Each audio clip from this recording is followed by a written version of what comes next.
Easy solution is whenever you slash ignore someone, it phases them for you. Problem solved. Yeah, next time I'm going to do that on Sony whenever he gets his raid to attack me. Let's see. We're racing to 60 as soon as class comes out, or leaving the slower, more lore-heavy stuff to an alt. Love you, baby. Here's $5. My hard-earned paycheck. Sorry to hear that, man. I'll probably be rushing to 60, yeah. Tournaments for money, shell a couple $100, and hire some horde players to stand there and wand down level 1 trolls. Here's the way that I see it, right? Is that we could do bodyguards, and I think that visually that would look really cool. And that's probably the biggest reason why I'd want to do bodyguards, is because it just looks really fucking cool. But besides that, I'm not really sure if I want to do it or not. So let's ride the Alliance after the dueling tournament. Well, I mean, I don't know, but the point is still the same. Let me go ahead. Should I watch the Bellular video? Because Bellular made a video about me. I know. Just a second. Just 1 second. Where is it? There it is. Okay, 1 second. I'm going to go ahead and I'm going to take a look at it. Let me make sure that we give invites for everybody. Let me make sure everybody has assist. So Core, I'm going to give you assist because I like your name. Quinn has assist. Zandane has assist. Clue has assist. Evelyn has assist. If you want to join this group, just request to join and we'll get you in, okay? What if you just get 2 underwater breathing characters and go duel underwater and trade them each match? Well, then you can't move as fast, so it's obviously different. So, no, I don't know why people should have to, like, walk all the way around and, you know, try to figure out all these elaborate ideas and, like, ways to solve the problem whenever the obvious solution is to just allow Blizzard to apply their TOS fairly and would never happen. So, I don't know. I don't think it's really complicated at all. Where do you draw the line? And what if you're griefing a starting zone? Should it be banned then? Well, I don't know. I mean, it depends on, like, where... I think the biggest thing to me, personally, and this is, like, my opinion, the biggest thing to me is, like, how long somebody's doing it. So, like, if someone's only doing it for, like, maybe 20 minutes or something like that, who gives a fuck? But if they're doing it for, like, hours on end, then, yeah, I would say that's a problem. That's at least the way that I see it, at least. Okay, let me go ahead and I will, I'll play this video. WoW Classic is proving something. The antidote to modern empty games. You see this this thumbnail right here? WoW Classic is alien Wait a second. to the Wait a second. I want to look at the thumbnail. There. That's me right there. That's your motherfucking boy Asmongold. Somebody made an entire video with me on the title. I love it. Okay, let's start. And we're going to go over to Tanaris, and then we'll run over there together. We need a lot of people to come do this, so please join up for King Mosh. We need a lot of people. WoW Classic is alien to the trends of modern gaming. Its recent media success, dominating Twitch and other platforms, shows us that many players do crave a sense of meaning in their games, that they're tired with games that frankly try too darn hard to keep them engaged. It shows a yearning for an older way, Trying too hard, that's a good way to look at it. It reveals a design blind spot, one that is a looming problem and one that will continue to lead to players burning out of video games. It's about right. I already fucking agree with this. Hey everyone, and welcome back to another Deep Dive episode of the weekly show where we examine the ideas... I want to go back and I want to just look at this picture again, okay? Just real quick. Episode of the weekly show where we examine the... and welcome back to burning out of video games. 1 second, guys, 1 second. There's this idea that some people have that working in a video game is somehow bad because you should never have to work in a game and it's all play. And I really feel bad for that person because there's something that's really fulfilling and good about actually working towards a goal and meeting that goal. And it's like, honestly, more than that person, I feel bad for their fucking employer. You know, like imagine being that guy's employer and this guy just hates fucking work and he doesn't enjoy it at all and he never wants to do it. It's like, yeah, working in a video game. Yeah, I mean, I think effort is basically synonymous with work here. I enjoy working towards goals, even if they're in games. It's meaningful and it's fun. I wish more people realize that.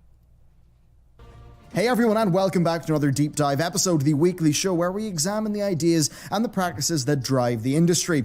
World of Warcraft Classic is off to a tremendous start. The beta is crushing it when it comes to the game's usual Twitch numbers, with the culmination of years of campaigning seeming to have paid off for fans of the game and for Blizzard. Yeah. So, credit to Blizzard for listening to their fans, though it was not as quick as many would have liked. As I said, WoW Classic is alien to modern gaming trends, including many of the trends that now form the basis of the modern version of World of Warcraft. And this is not the first time that we've seen this happen. Jagex's old school RuneScape, of course, was wildly successful, now far eclipsing the size of the game's more modern version. And all of this begs the question, why are these older games so enjoyable? Why are the modern versions of them not really designed in the way that they were?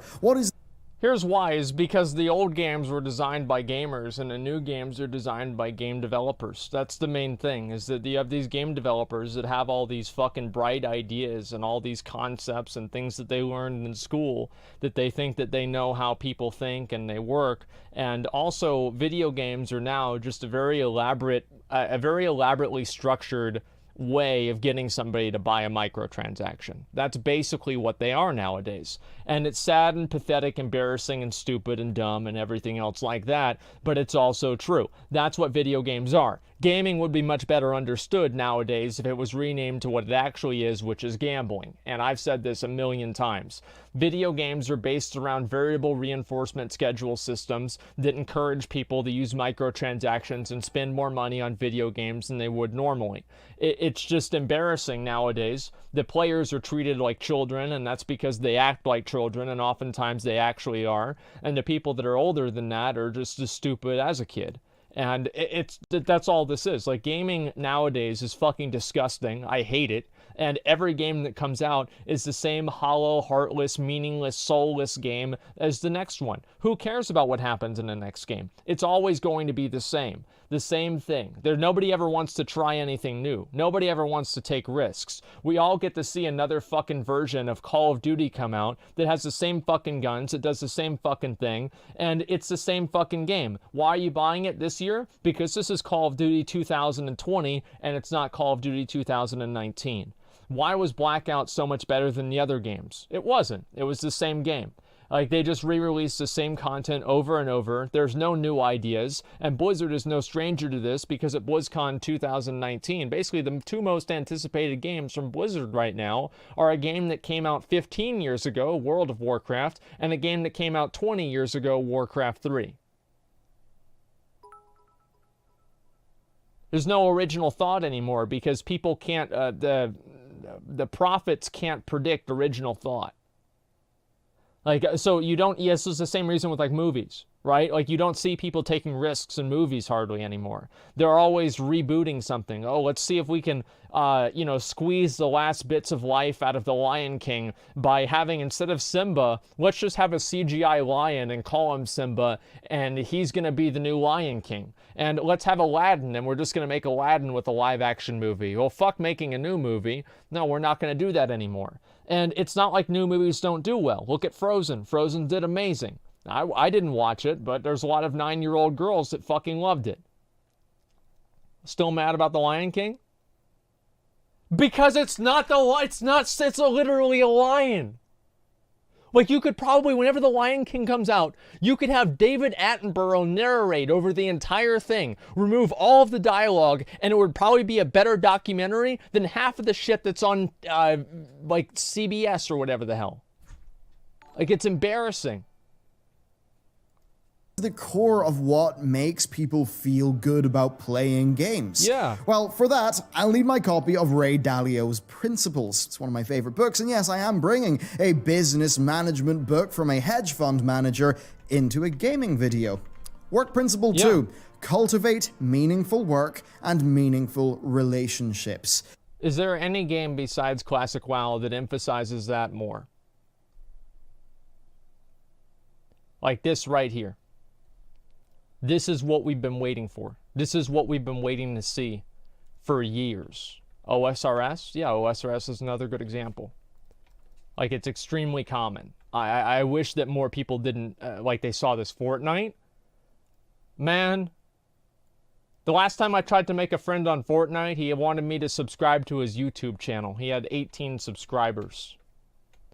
Like, you're not going to make any fucking friends on Fortnite. You make followers on Fortnite, not friends. Meaningful work. Get summons out whenever we get a warlock over here. I would argue that those things are the pillars of what made World of Warcraft successful. It was never successful because it had hyper-engaging, fun gameplay. Somebody realizes. It was successful because people felt like their work in the game built towards something important, and that their social bonds within the game meant something. If a game is to be played for thousands of hours, then it had better fulfill the requirements of meaningful work and meaningful relationship. For those are the things that provide a lasting benefit, far more than just a quick hit of fun. Make no mistake, much of classic World of Warcraft is work. Now, what is work anyway? Really, it's not work, is just it's a chore. Doing something, typically for some value in return, be it gardening for happiness, crunching numbers at work for dollars, or tidying the house for peace of mind. We humans, we are beasts of burden. We crave meaningful work.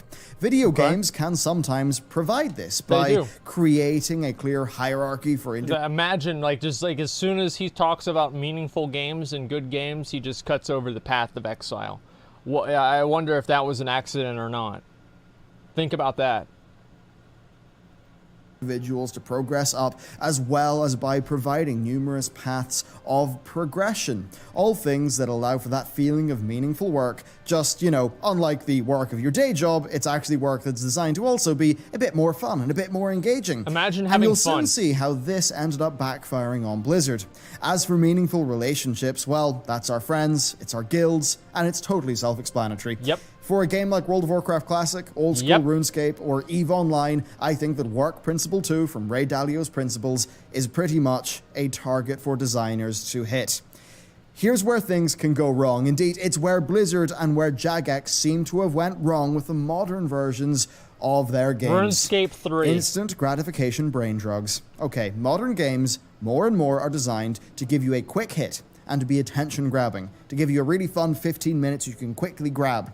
As time has went on, games have incorporated far more instant gratification mechanics. Things like achievements, faster leveling times, more streamlined systems with a super clear path to victory. Modern World of Warcraft is a game about instant gratification at worst. It still does have many great elements. It's all about instant gratification. That's what it's always been about. And it's like, that's why they have all these, like, literal pop-ups. Like, I forgot, like, really where this was, but I remember them calling the Mythic Plus cache a jackpot. As, like, a placeholder name. It was, like, a jackpot or, like, a sweepstakes or something like that. It's just insane. And I don't know really how this is going to happen, but it's extremely annoying, and I don't really know what exactly to do. Because there are so many people that like this, and I don't know how to get them to come over to the right side. Yeah, I fucked up hard? Yeah, they sure did, man. It's awful. Fucking a jackpot. Elements at best, but at worst, it does a lot of that. For an example, in that game, when loot drops, it has a chance to roll at a higher item level, just a random reward for participating, a variable reward system. Your big influx of gear is a weekly random chest that's based off the last week highest level dungeon you did. The classes have a cut down number of abilities and are generally a bit more streamlined, just following a more defined design. Everything's a bit faster, with far more randomness. The link between the time you put in and the result you get is rather different to how it was in the past. Overall, it's faster, but with gameplay being fairly tunneled into the most efficient areas and the potential for positive or negative RNG to impact your results far more so than in the past. And these are all trends that we see carry over to the rest of gaming. Now, play just about any modern game and you will see how they're all about creating the most exciting quick hit that they can. They're about creating, you know what that 950 is, guys? That's money. So you spend money. Like that's what this actually is. It's 950 money. Now, that's what it's all about. Is like convincing some 12-year-old that has 18 different disorders and he actually doesn't have any of them. It's just his mom is a very bad parent and just takes him to the doctor to rationalize why their kid keeps fucking up every day. and this kid's flipping up and flying around, and he doesn't know what the hell's going on. He's in school, he's moving his arms around in weird ways. Nobody knows why the fuck he's moving his arms around, but he's doing it for attention because his dad doesn't live with him, and he's fucking pissed off all the time. And he comes home and he plays Apex and he sees that battle pass pop up, and he's like, oh my god. He runs into his mom's room. His mom's gone. She's out drinking with her friends because it's already 3 p.m. And he steals her credit card. He buys the battle pass, and mom never figures it out. Like, that's what it's all about nowadays. That's the entire thing. That is gaming nowadays, right here. The battle pass, the money, it's disgusting. Something you'll notice is how they try to grab you in and how quickly they tend to do that. It's often through fast initial progression, various bonuses, that sort of thing, you know, essentially a highly juiced progression system that's front-loaded, plus longer-term consistent rewards such as Overwatch's loot crates. Why it leans so hard into these things instead of just the core gameplay being its own reward? Money. Well, That's more why. so than ever, games are competing for watch time. They're competing against each other. They're competing against Netflix. Companies are going for grand mono-game live service plans that hook you for an extremely long period of time. You get the picture. More than ever, we are constantly bombarded and overstimulated by things that are trying to worm their way into our brains. And really, here's the fundamental issue that we come up against here. One that may explain how many gamers often feel these days. That strange feeling of being excited about a game, you know, playing it for maybe 10 hours, and then just having the glass shatter with all motivation dissipating. I'm sure you've all felt that. In many cases... That's exactly right. I've felt that with so many fucking games. I'll want to play it, and then I'll play it, and I'll be like, this sucks, I don't care. Like, that happens to me all the time. And why is that? Why does it suck? Why do I not care? It's because the game's fucking dog shit. Like, who cares? Like, I log on to a game. Sometimes I literally will just open the game, and I will already turn it off because I don't care. I think that's partially me, but whenever I play a game, do you guys ever get this feeling? I don't know about you guys, but me. At a certain point, I ask myself, I have like an existential crisis. What am I doing with my life playing this game right now? And whenever I get to that point, I stop playing the game. I immediately quit the game. Like that's all it really comes down to. Like I quit the game immediately because I don't care about it. And that's really what it comes down to. I just don't care about it. Cases, this is down to something called the over-justification effect. What is this? Well, it's an effect where an external reward can actually decrease somebody's intrinsic motivation to do something. How does this work? Well, it's down to the difference between an intrinsic and extrinsic reward. Now, an intrinsic reward, that is like the inherent motivation for doing something. For an example, getting better at the game. Gardening outside because it brings you joy, or playing Unreal Tournament purely for the joy of becoming more skilled at the game. An extrinsic reward, well, that is you doing the same thing, but doing it for an external reward. So playing a game, not to get skill, but to earn a skin, or doing that gardening, but doing it for money. And what happens is, over time, your motivation for doing that activity fundamentally shifts away from the intrinsic reason to the extrinsic one. And when achievements.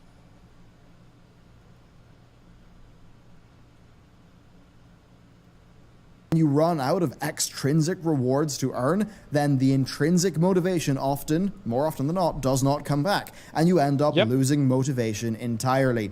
And I believe this is what leads to a lot of abandonment in modern games. You play Destiny 2, you enjoy the gameplay, you enjoy the rewards, but then you hit the point in the gear curve where the extrinsic rewards are no longer that exciting, and suddenly all motivation to partake in the game just nobody leaves cares. You unlock all the guns in Call of Duty, and then you get bored. Now, some of this is just going to be inherent to video games. Indeed, the systemic aspects of the RPG genre have long had external rewards for completing activities, often things tied to your character's progression. And indeed, that's one of the reasons why you will have seen so many games adopt role-playing game-like systems of progression. Now, a degree of this is inevitable, but what's happening is that the extrinsic rewards are being pushed further and further and further. Taking it back to World of Warcraft, Warcraft. It's not enough in Battle for Azeroth to defeat a boss and have a chance of getting gear. No, you have a chance of getting gear, and then that gear has the chance to roll at a higher quality level, so you can get another little yip yip wahoo of excitement. It's not enough to slowly work towards earning some gear. Instead, you've got to log in, and you've got to find the game littered with world quests that will definitely give you gear, and a big checklist of high time efficiency rewards and weeklies to do. Yet, once you're through your daily lot, often the motivation to continue playing just dissipates wholesale. And I would argue that World of Warcraft right now is largely experiencing the negative effects of having highly juiced extrinsic rewards. You know, it's flogging a dead horse. It's squeezing, like juicing an orange, and then putting the pulp of the orange back in the juicer, trying to get more. At some point, it just doesn't work. The overjustification effect, I believe, is an impending problem for the industry, especially... You guys think that's true? Like, WoW has too many extrinsic rewards? Like, I don't know. I don't know if that's true or not. What do you think? Yes? I like having a lot of really cool rewards in the game, but yeah, I mean, maybe we're at the point where there's just so many different reward structures that people just get overwhelmed. And I think that it's really like, this is like a secondary problem to WoW, and I think it's a primary problem for a lot of other games, but like the main problem for WoW is there's just like no socialization. So like even if you have like all these really cool mounts, like that's why I think the mount offs are so popular, is because people get to watch the mount offs and see all these guys with really, really badass mounts and everything, and that person gets to show off that thing that they have that they never really get another chance to. And back in like vanilla, BC, Wrath, if you had a mount or like a really cool like set of armor, everybody would see that and they'd know that you're better than they are. But nowadays, it's not the case, and I think that's really what the what's missing is, even if you have the extrinsic rewards, you need to have a place to show those off, and WoW doesn't really have that anymore because there's so many of them. Every single one is watered down.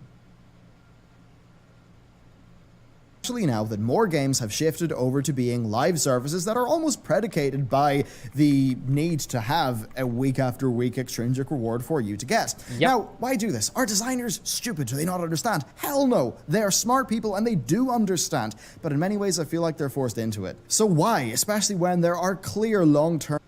I don't think that a lot of the designers really do know what they're doing. At some points, it's not... Would other designers do a better job? The real question is, could a random group of people do a better job? Just open up the phone book and take the top 50 people and say, hey, here you go, design the game. And I think that half the time, it'd probably end up better than where we started. Downsides to such an over-the-top method of rewarding players and getting them to play your game. Well, the thing is that those highly juiced extrinsic reward systems, they're great at grabbing players' attention, giving them instant gratification, and giving them a strong initial experience. In World of Warcraft, you know, you hit max level and you quickly get a whole bunch of gear. It's exciting. Fun. In Destiny, you know, you hit the soft cap, you get a bunch of gear, it's fun. Super a designer exciting. may know that they can't push that system too far, but they also know that they are in competition with games that will push as hard as they can with instant gratification. In the battle for watch time and initial success, you've got to use every single trick in the book, and that's why I think a lot of designers feel pigeonholed into using these systems. Now, contrast it to Classic WoW or to RuneScape 2007. Back in Classic, well, it was just very slow. You know, bosses dropped less loot, but there was no RNG past the bit of loot dropping. Same goes for leveling, it was slow. Dungeons, it was all a lot slower. All of that. People, they act like it's different. It's not different between like then and now. Oh, well, but you know, you want to have the bosses just drop all the loot every time. You just don't want any RNG. Titan forging's fine. What do you mean? We always had RNG. You know, imagine thinking that it's anywhere in the same fucking universe for you to have a binary drop or doesn't drop versus did it drop? Did it Titan Forge? Did it Warforge? Did it Titan Forge 2? Did it Titan Forge 3? Did it have a socket? Did it have the tertiary? Did it have them all at the 3 times? No, it didn't? Well, fuck you. Do it again next week, idiot. That's the way it is. Yeah, it's like, imagine, it's like the difference between it's the difference between like an 8% drop chance and a 0.000000000. I might be right, honestly. 8% drop chance. Like, it's insane. Diablo 3 is the best example of instant gratification. Well, exactly. You start playing Diablo, you do like this. You hit somebody for like 7, it's like, wow. You get up to 70, now you're hitting for 7 trillion. It's like, man, my damage sucks. Imagine that power growth curve. You get your full set in like maybe 20 hours of gameplay. That's it. Now what? Now you're just farming for the same fucking bullshit over and over. Diablo's the worst offender of this. And let's see how's Diablo doing right now on Twitch or on Twitter. I don't even, who cares? Everybody knows Diablo's dead. I don't need to prove it. Stuff. It was a slow burn, and the social dynamics were totally different. You were locked onto your server with a limited number of people you could play with. The social dynamics mattered a lot more. Guilds mattered a lot more. There were no matchmaking features. Everything was manual, all in a shared world with no sharding. Yep. Extrinsic rewards did exist, and it was a finite game, but the pacing was a good bit slower. And because of the solid enough content and the emphasis and team play, Classic was able to provide what I mentioned at the start of this video as being a pillar of a long-lasting game: the ability to provide and maintain meaningful work and meaningful relationships. Old school RuneScape actually has a massive advantage over... You said you are playing off-stream D3 too, mate. What's up? Diablo 4 life. No, I did not say that. I don't even have Diablo installed on my computer. There's a higher chance of me playing Diablo Immortal for the meme while I'm taking a shit. Because, I think Diablo Immortal and shit would have something in common, considering they're the same fucking thing, probably, than me ever playing Diablo 3 again.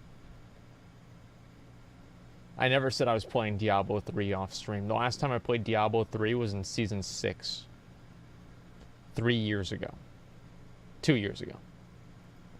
For Classic WoW in my book, and that is that it's more of a sandbox. Sure, Classic is more of a sandbox than Battle for Azeroth, the most recent WoW expansion, it is. But it's fundamentally a theme park MMO. Old school RuneScape has a more vibrant economy and player-driven systems, and while it does have some theme park elements, that sandbox can keep it ticking on the back of player-generated interactions for far longer. I think the ultimate example of all this is EVE Online. Yes, it's a niche game, but it's a game that's had a remarkably consistent number of players for a long time, averaging 35k players online for the last 4 years, showing incredible retention. So in a world where EVE is just so consistent, where old school RuneScape is doing better than modern RuneScape, and WoW Classic seems to be trending so well, why do we not see more games designed like that? Well, I think there's a large problem, sort of attention economy, attention competition. Those short-term hits from many of the modern games, they're really potent. They are hard for a purposefully designed slow burn game to compete against. A game just like WoW Classic would probably... No, it's not. Because you look at how successful WoW Classic is. Like, everybody's wanted this forever. It's not as simple as, oh, the other games are just better. Like, the games like WoW Classic are just going to blow those other games out of the water because they're better. They have consistent growth, whereas the other games are like, woohoo! And then nobody cares. Probably struggle. But the thing is that with WoW Classic, people have already bought into the notion of it because of their history with the game. They're already on board, and the same goes for old school RuneScape.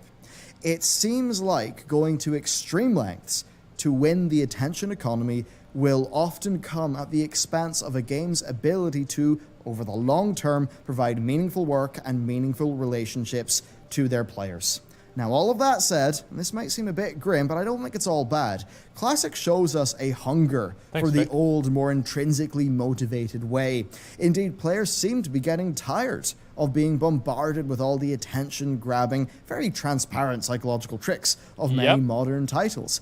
Indies certainly do seem to be filling the gap well, and who knows, if WoW Classic continues to do well, perhaps Blizzard will learn. they certainly have suggested that they are paying close attention to WoW Classic and they're thinking about what they can learn from it, and maybe other companies will sort of catch the hint. I'd love to know what you think about this, about the meaningful work and the meaningful relationships and the over-justification effect. For me, like, have you ever had that feeling? It's just you play a game, you're super motivated, and suddenly the glass shatters. And maybe you feel like me that this just happens more and more these days than it sort of did in the past. Is that rose-tinted goggles? Or is that design trends shifting over time and being more engaging up front, but somehow just losing that long-lasting appeal? I'm not 100% sure on the last point, so please let me know what you think. A massive thank you to everyone who supports this channel, especially the patrons who especially make the deep dive series possible to do. And yeah, just thank you very much for watching. And with that, I'll see you next time. That's it. I mean, that's it. Like, these are the kinds of videos that we need to see more of. Like, this is what it's all about. People need to be talking about this all the fucking time. Because this is the core problem with gaming nowadays, is that it's designed with all of these, like, metrics in mind and not with fun in mind. They don't care about fun anymore. Like, Blizzard doesn't care about fun. Activision doesn't care about fun. What are the other ones that don't care about fun? None of them do. Let me give it a like. Yeah, we're going to give it a like. I'll give them